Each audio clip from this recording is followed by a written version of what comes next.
Ubu butumwa bubugezwaho na Ministry of Unlimited Holy Ghost. Muri kumwe n'amahoro Dieu d'amour. Umuzingo ni uwa kabiri witwa kuza ku bwami bw'Imana. Ubuntu n'amahoro bituruka ku Mana Data wa twese watanze umwana wawe Yesu KRISTO, ndetse no kuri Yesu KRISTO witangiye ibyaha byacu, ndetse no ku Mwuka Muziranenge ukomana natwe, ukubeho wowe n'abawe ndetse n'ibyawe byose. Icyigisho cya 229, ubutumwa bwiza bwa Yesu KRISTO. Urera Mana kandi urakiranuka, ufite imbaraga nyinshi kandi urakomeye. Tugiye kumva ijambo ryawe. Fungura amatwi yacu, fungure n'amaso yacu, kugira ngo twumve kandi dusobanukirwe ibyo twigisha. Turakwinze ngo Mana nabaye twawe izina ryawe rihabwe icyubahiro. Ijambo ryawe riduhindure, ntiduhindurwe n'abandi bantu. Ijambo ryawe twubake, ijambo ryawe ridukomeze. Mu izina rya Yesu KRISTO himbazwe. Turagushimiye Data Wera. Amen.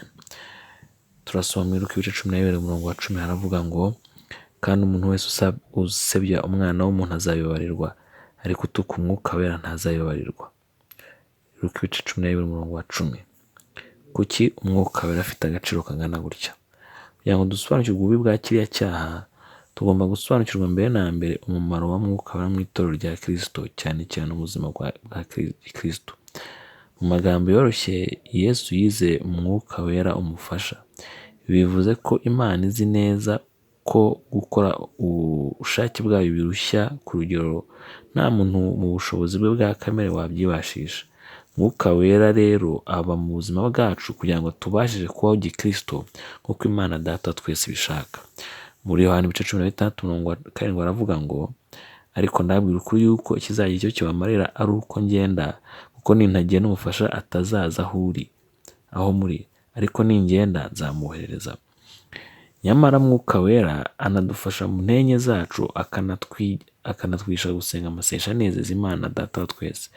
Mu magambo yoroshye ni ukuvuga ko nta muntu n'umwe uzi gusenga neza no kunta iminiho inezeza Imana, kuko ibyo nabyo ni ibikorwa bya Mwuka Wera.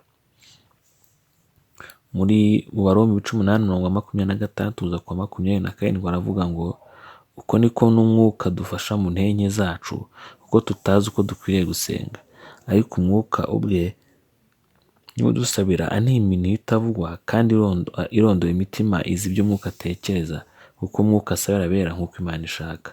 Ibyo biri mu Baroma 8:26-27.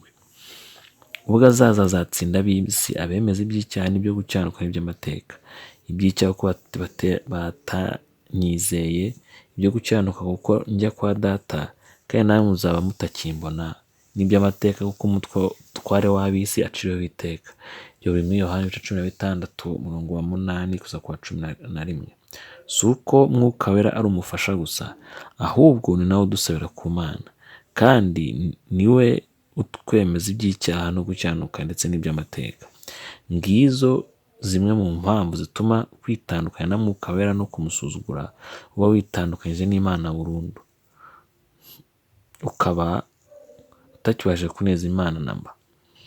Erega ntiwabasha gusenga kandi no kwihana ntibyashoboka, no gukiranuka nabyo ntabwo byashoboka, kuko ibyo byose ni umurimo wa Mwuka nk'uko tumaze kubibona hejuru.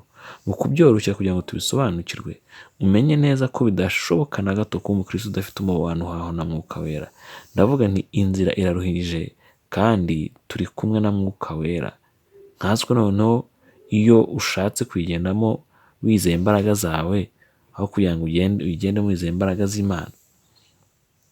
Akadusenge. Uwiteka turagushimye kandi turaguhimbaje. Ijambo ryawe ni ukuri ntabwo ribeshya. Mu izina rya Yesu Uwiteka turakwinginze kugira ngo Mana ishobora byose utwuze Mwuka wawe Wera, kugira ngo tubashe guhora tugendera mu mategeko ya Mwuka Wera, kuko ijambo ryawe ryatubwiye ngo abayoborwa na Mwuka nibo bana b'Imana. Twuzuye Mwuka Wera mu izina rya Yesu KRISTO. Turasoma icyitonderwa cy'umunsi muri Petero wa mbere ibice 4:18 havuga ngo ni nako ibyanditswe bivuga ngo ubwo intungane zirokoka bizuruhije, bizagendekera bite abatubaha Imana n'abanyabyaha. Ndasubiramo ngo ubwo intungane zirokoka bizuruhije, bizagendekera bite abatubaha Imana n'abanyabyaha? Wakoze kwifatanya natwe, wakoze kumva ijambo ry'Imana. Imana iguhe umugisha. Witeka kuzuza umwuka wawe wera, witeka kuzuza urukundo, witeka kuzuza guca bugufi, kandi ucyuta byose aguha imbaraga zo gushyira mu bikorwa ibyo wigishwa n'ijambo ry'Imana. Imana iguhe umugisha. Amen. Ushobora kudusura kuri uru rubuga rwa Facebook cyangwa rwa YouTube ugasangiza inshuti n'umuryango wawe ijambo ry'Imana. Buri munsi haba hari icyigisho. Soma kandi wumve buri munsi ijambo ry'Imana bidashidikanywaho. Urabona ukuboko kw'Imana mu buzima bwawe. Yesu aguhe umugisha kubwo kubana natwe. Imbuga za internet wakoresha mu kudusura urazisanga munsi ya video. Ubutumwa butegurirwa na Ministry of Unlimited Holy Ghost, mwabugezwagaho na Mahoro Dieu d'amour. Ubuntu n'amahoro bituruka ku Mwami Yesu KRISTO bikomeze kubana namwe, kandi Umwuka Wera ababashije gukomeza gukora ubushake bw'Imana mu buzima bwanyu bwa buri munsi. Amen.